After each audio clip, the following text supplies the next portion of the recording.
Ok, agora nós vamos começar a nossa primeira aula, em que nós vamos falar um pouquinho sobre Hello World, o nosso primeiro programa Hello World e sobre variáveis, certo?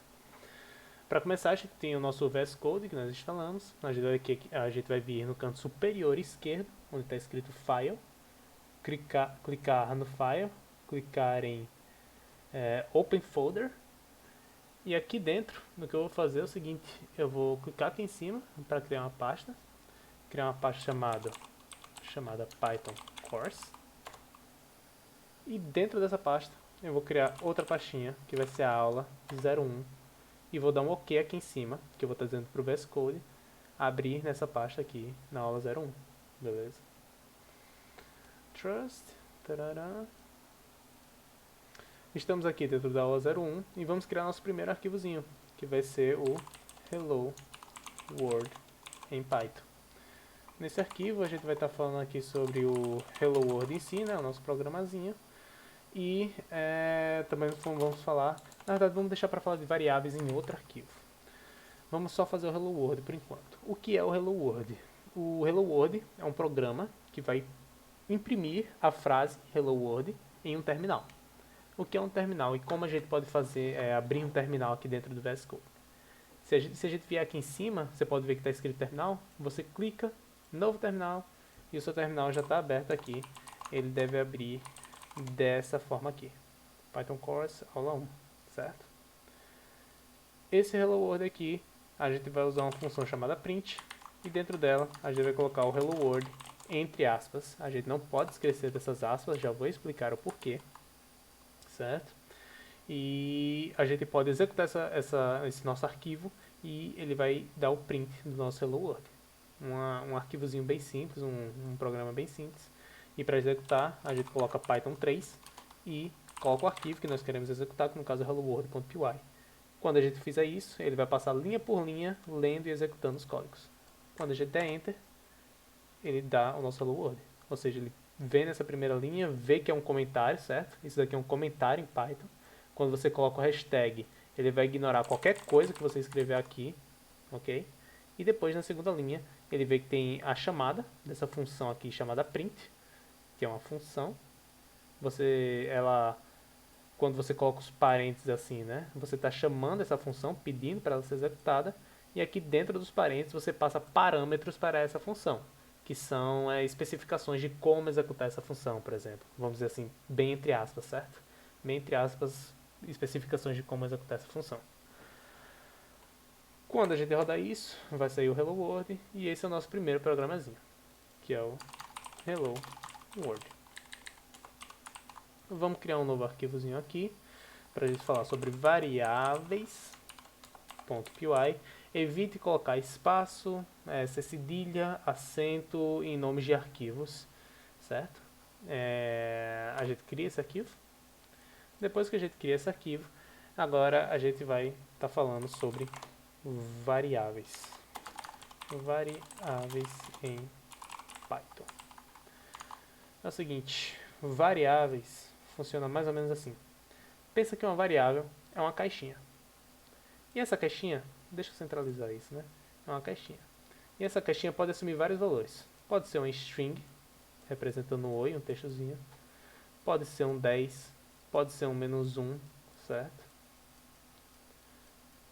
Pode ser um 0,5. Como o nome diz, ela é uma variável. Variável. É uma variável. Ela varia e pode assumir diversos valores, beleza? Como a gente faz uma variável em Python? A gente precisa de um nome para essa variável. Vamos dizer que a gente queria fazer um programa similar com esse Hello World, sendo que em vez de só imprimir o Hello World, a gente queria imprimir mensagens diferentes. Então a gente pode colocar um print aqui e colocar tipo sorvete, e pedir para executar as variáveis.py. E ele vai printar para a gente sorvete. Mas se a gente não quisesse colocar sorvete aqui, se a gente quisesse deixar, por exemplo, uma variável chamada mensagem que guarda dentro de si o valor de sorvete e printar essa variável.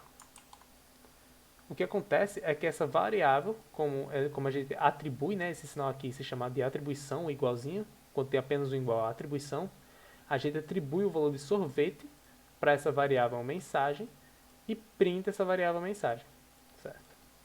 E quando a gente printa essa variável mensagem, a gente entra dentro dessa variável, dentro dessa caixinha aqui, e pergunta qual é o valor que está aqui dentro. Ele responde qual é o valor, e esse valor é passado para o print, e o print faz a apresentação, né? E se a gente trocar aqui para teste, vai funcionar da mesma maneira. Lembrando, se a gente tirar essas aspasinhas aqui, dá problema, porque toda vez que você for representar um texto, uma palavra, uma frase em Python, você coloca entre aspas, certo? Entre aspas. E se não tiver entre aspas, ele vai pensar que isso daqui é o nome de uma variável e vai dar esse aqui, né? Name test is not defined, ou seja, a variável teste não foi definida em nenhum momento aqui, por isso que está dando problema. Beleza?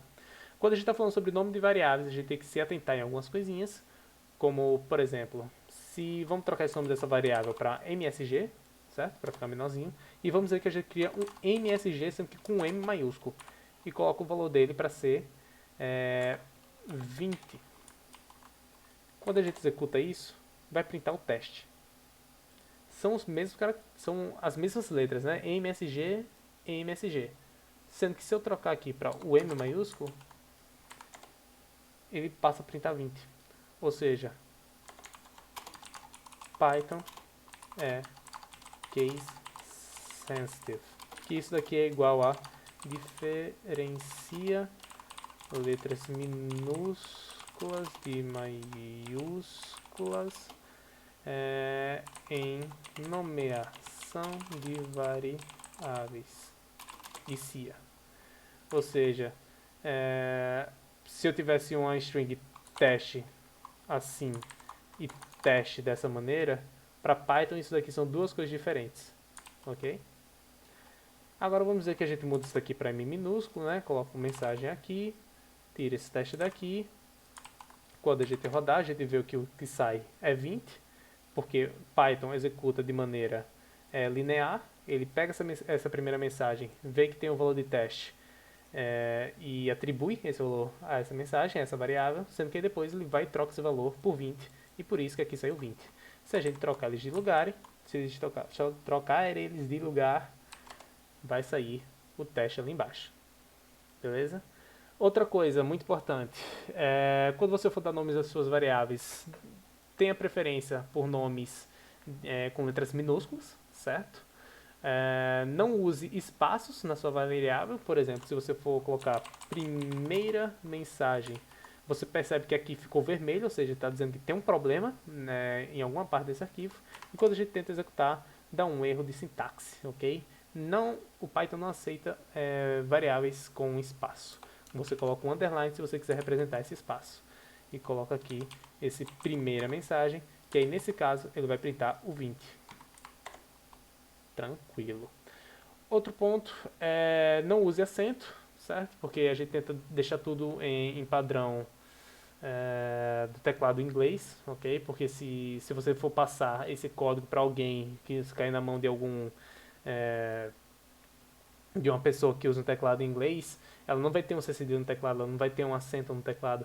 Pode ser que por conta da encodificação do arquivo, o C cedilha acabe bugando assim, o arquivo e passa a ser, sei lá, uma interrogação, algo do gênero, certo? Enfim, tente deixar todos os padrões em inglesinho. Não use nomes reservados de Python, que são nomes reservados. If, else, isso são todos os nomes que nós vamos ver depois, certo? And, temos o or, temos o elif. Esses nomes que são usados para algo específico dentro do Python, não use eles. E o mesmo vale para nomes de função. Por exemplo, print. Print é uma função. E quando você coloca aqui uma mensagem, você vê que o print, né, ele recebe o valor de função. Beleza. Em uma função, você pode colocar esses dois parâmetros, esses dois parênteses, e ela vai ser chamada e vai executar, né, printar a mensagem teste, que é o valor que essa variável MSG está recebendo. Porém, se você coloca esse print para ser igual a 10, esse print vai passar a ser um inteiro. E o inteiro, olha o que dá. int object is not callable. Int para Python representa inteiro. E inteiro não pode ser chamado. Não pode ter esses parênteses aqui, entende? Então para Python isso daqui dá problema. Então não use o nome das variáveis e creio que seja isso. Assim, também não comece o nome com... Deixa eu tirar isso daqui. Não comece o nome com número. Você vê que começa com número e ele já reclama. Você pode começar com underline, sendo que o underline representa Lá na frente a gente vai ver que ele representa um certo tipo de variável dentro do Python. Então, quando for criar suas variáveis, se for uma variável normalzinha assim, crie seguindo essas recomendações, certo? Creio que seja isso. Falamos sobre a mensagem, teste, o caso de Python ser case sensitive. Sim, vamos falar sobre o PEP 8. O que é o PEP 8? É o Style Guide for Python Code. O que é isso? É o jeito que você deve escrever o seu código em Python. Pensa bem, são várias pessoas escrevendo o mesmo código em Python. Se a gente não tiver algo para uniformizar a escrita desse código, vai confundir muita gente. E é para isso que existe o PEP 8. É o jeito que é um manual de como você deve escrever o seu código em Python. E a gente vê aqui que ele tem várias questões, né? Ele aborda vários temas. E aqui embaixo ele tem o Name Conventions, ou seja, convenções na hora de nomear. E ele vai falar aqui para você, né? Pô, na Name Conventions, Overriding Disable, Descriptive Naming Styles, né? Single Lowercase Letter, Single Uppercase Letter. Vai falar sobre várias e várias coisas aqui, como você deve ou não deve nomear suas variáveis, quando que você nomeia suas variáveis com um underlinezinho, com 2 underlines, etc. Certo? PEP 8. Lembre disso, é importante. Fora isso, eu creio que seja só para essa aula. Falamos sobre variáveis e o nosso Hello Worldzinho. Então, vamos para nossa próxima aulinha, né?